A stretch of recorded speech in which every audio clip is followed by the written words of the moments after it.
నా పిల్లలకి నేనంటే ఎంత ప్రేమ, అసలు ఎలా కొట్టుకుంటున్నారో చూడు. మా అమ్మ అంటే మా అమ్మ, మా అమ్మ అంటే మా అమ్మ.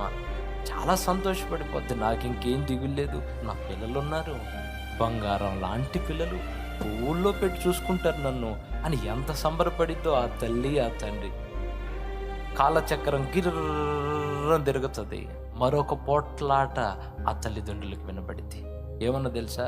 ఏరా, నన్నే గనిందా, నిన్ను కనలేదా, తీసుకుపో, నువ్వు పెట్టుకో, ఒక 6 నెలలు పెట్టుకో, నాకేనా తల్లి, నిన్ను కూడా కన్నది కదా అని ఇటోడు.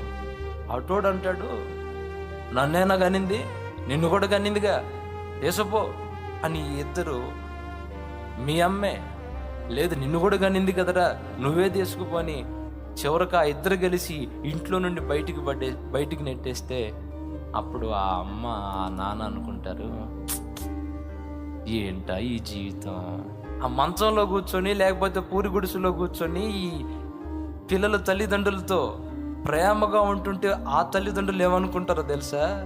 ఒరేయ్ నాయనా, రేపొద్దున నీ గతి కూడా నా గతి, రేపొద్దున ఆ పిల్లలు కూడా నీకు అంతే చేస్తారు. ఒకప్పుడు నిన్ను కూడా అంతే ప్రేమగా చూసుకున్నానుగా, నేను నీ మీద కూడా అదే ప్రేమ చూపానుగా. నీ పిల్లలకు నువ్వు ప్రేమ చూపేటప్పుడు అమ్మ గుర్తురాట్లేదా? నాన్న, నువ్వు ఒక నాన్నవయ్యావు, మీ నాన్న నీకు గుర్తురాట్లేదా? ఏంటో మాయ జీవితం, మాయ బ్రతుకులు అని తల్లిదండ్రులు ఆవేదన, ఆందోళన, దిగులుతో ఉంటున్న వాళ్ళు ఉన్నారు. అందుకే అలాంటి వాళ్ళు ఎవరైనా అరొకరా ఉంటే కొంచెం కనువిప్పు కలుగుతుందని అందించడం జరుగుతుంది.